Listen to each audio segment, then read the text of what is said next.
Hey guys, Supercoach God here, and today we'll be looking at the what trades I'm going to be doing this week. So, um, I guess we got some players just on the watch list, like some players that do I have a watch list? I don't know. Let's see what one pronounces it. It's just random watch list, but here, the players that I think uh, we hold is Bruin and Hopper. I think we hold for a week. You can definitely go early on Bruin, I think, but I think the role will improve. Um, but yeah, I guess he might just not be fit enough at the moment. I'll swap this. But yeah. Uh, who else do we have? So we got Jones as 5. Um, yeah, he might come back this week, but I don't want to hold him really. Kelly, I think we have to let go if we want points on field. We got these 36 trades for a reason. Use them. And then what else you got? Like, my team's pretty sound. I mean, Mick Andrew needs to go next week. But yeah. So I'll go through a couple of options I'm considering. So firstly, we got Kelly's got to come out. So Kelly's going to be in any one of my trades. We can trade out Bruin, and if we do this, we can go Callahan and Canelio. So we can do that easy. We can even do that and then go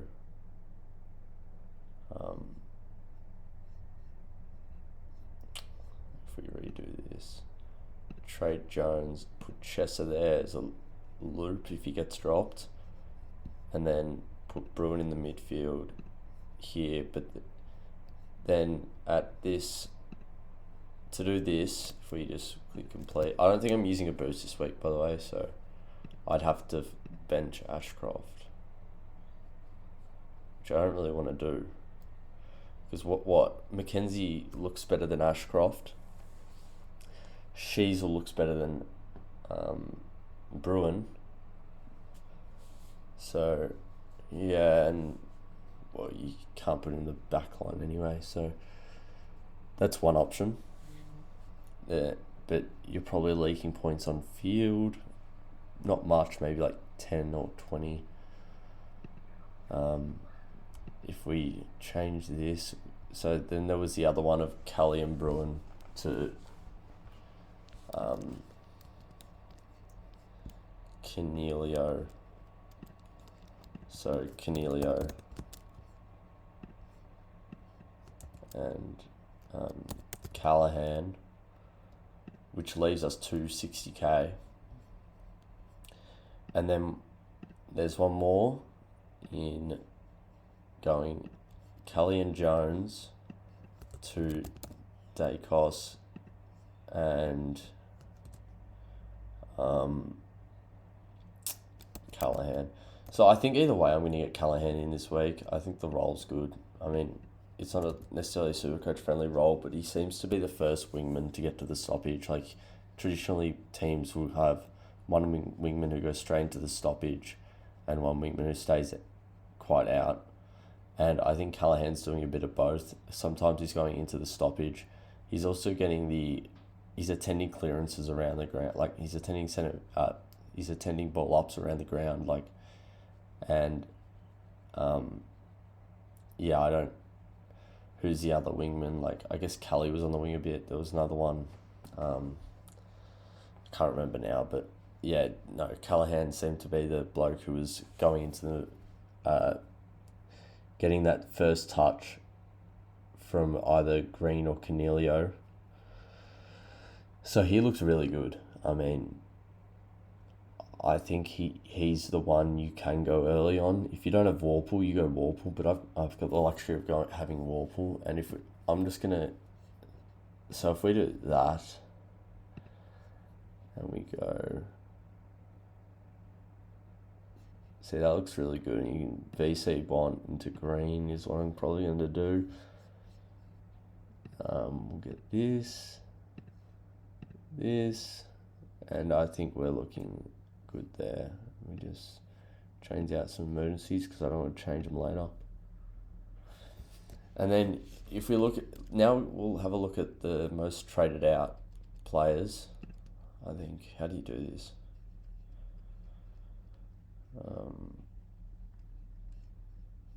I have no clue how to do this. There's a way.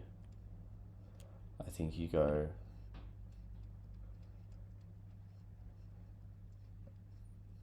Let's say just put a boost on and then trade, I don't know, Hopper. We can have a look at the most traded in, I think. You surely can. We'll just have a look at the 5 most and 5 down here. But yeah, so Hopper, people are going early on him.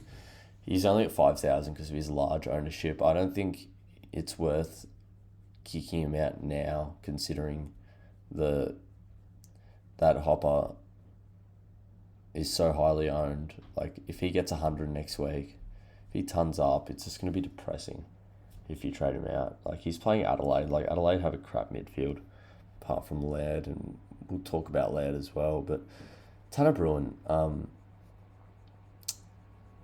he's highly owned. A lot of people are getting rid of him. Just from, like, the FTDV Discord, like, everyone's hot on getting him out. And, yeah, I don't know. I don't see Bruin. I see Bruin possibly getting 80 plus this week. He just needs to get that roll back that he had in the Pracky game. He just doesn't have it. Chesser, I don't think you... I mean, if you need to, you go him out this week. And I feel like he'll be a loop. But you can do next week, you can go Chesser to Chandler. And then again, Chandler's 4th highest traded in. But yeah...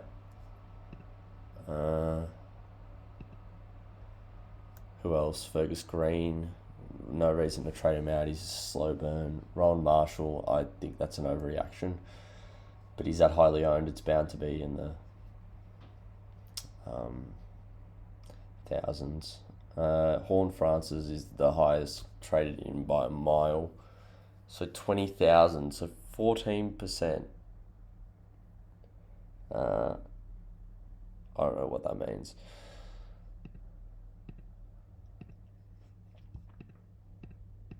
Okay, so 20,000 people trade him in. That's insane. I'm going to wait a week. I'm not fully convinced, but I mean, the roll's there. Like, there's no reason he can't go 90 to 105. Like, Dane Rampy, 150. I mean, if he gets another, like, 130 next week, and I think his average against Hawthorn's really good, people are going to have him in consideration for that quick cash. Like, he could get to 500k. Luke Ryan, no, I'm not going there. Chandler, I can understand why people are, though. Like, you get sucked in. Luke Ryan does it every year, though. He gets a score like that, and then people go in, and then he gets a 90 next week. Like, Chandler, 93. Yep, next week we get him if he keeps the spot. Canelio, yeah, I can, like, Canelio, I'm close to getting him in. It depends. I still haven't locked in my trades, but I think they're pretty good. I don't see many weaknesses in this team apart from McAndrew on the bench and Chesser, and Bruin. I think Hopper will be alright. I think he's still a good pick, but whether there's a better pick out there that you can straight swap him to, like a Setterfield or a Setterfield if you have the money, and a Warple or who else? Horn Francis, if you need him to be in the midfield and you're getting Canelio this week. Like, if you have swap Broom for Canelio, that's the ideal forward setup. And you legit don't have to change that for half the season, maybe apart from the bench. And then, yeah, I think lots of trades will be happening through the midfield this year. And then defenders second. But like forwards, you're not going to be making many trades in the forward line, I don't think, unless there's injuries. Who else is here? Have we named them all? Yeah. Let's look at top 1%. Still similar. I mean, Old EU, now he's interesting. I mean, yeah, he's a reactionary pick. He's just got a 143. Like, I can understand why. And if he does it next week, I mean, he's going to be really hard to pass up, which is really annoying. But remember, he played West Coast. Like, the West Coast suck. Dane Rampy, 150. Yeah. We've talked about him. Joshua Shelley, now that's interesting. Yes, he got 116. Can he make 100k, 150k? He actually could. If he plays like he did on the weekend most weeks, he could definitely make 150k. He played superbly. But yeah, it's all very hard at the moment. So that's the team. If you want to have a quick look at how I went, if you missed out on my team review I posted yesterday, I'll leave the link in the description. But yeah, I think this is probably the way I'm going to go trades-wise, unless we have something outrageous happen in the next few days, like selection-wise. I think, yeah. Okay, Laird. We'll talk about Laird quickly. So Laird, he sucked pretty much. His second half was he's had a good first quarter, and then the next 3 quarters he scored 20 points in the whole for the rest of the game. Like, he was atrocious. For people who captained him, I feel for you. Like, I nearly picked him over Kelly. I think it's good that I picked Kelly though, because it's allowed me for more cash this week, because we have to get Kelly out this week, whereas you don't have to get Laird out this week. People should hold Laird if you got him, unless you really need money. But yeah, I'm really happy with this backline. I mean, Constable could be a worry. Cowan could be a sub-risk, but I'm really happy with this backline. And then the forward line, you just got Bruin and McAndrew need fixing, and we might have to do that next week. We'll definitely trade McAndrew next week, but yeah, and then midfield, it's really just Hopper that's a liability. McRae gives me some worry. Doesn't seem to be going in as hard for the ball. I don't know, but yeah, no, I'm happy with this team. I'm really happy after round 1, considering what happened to other people. I think we could go for top 1% this week. But yeah, we go top 1%. You know what? We go top 1% if Dacos doesn't get tagged.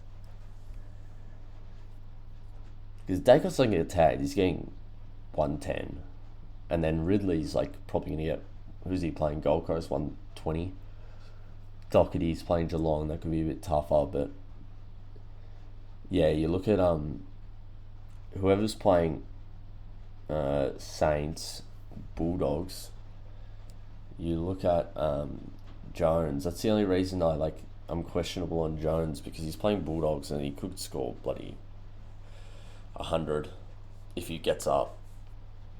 But I still think he'll be sore if he gets up. I think if he's even just if he's not 100%, they're going to play him anyway because he's such a gun.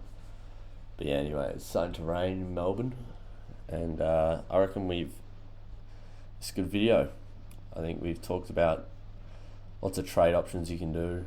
If you don't have Warple, I think you have to get him in this week. and I think he's a priority over Callahan. But considering I already had Warple, it was a bit of a luxury to get Callahan.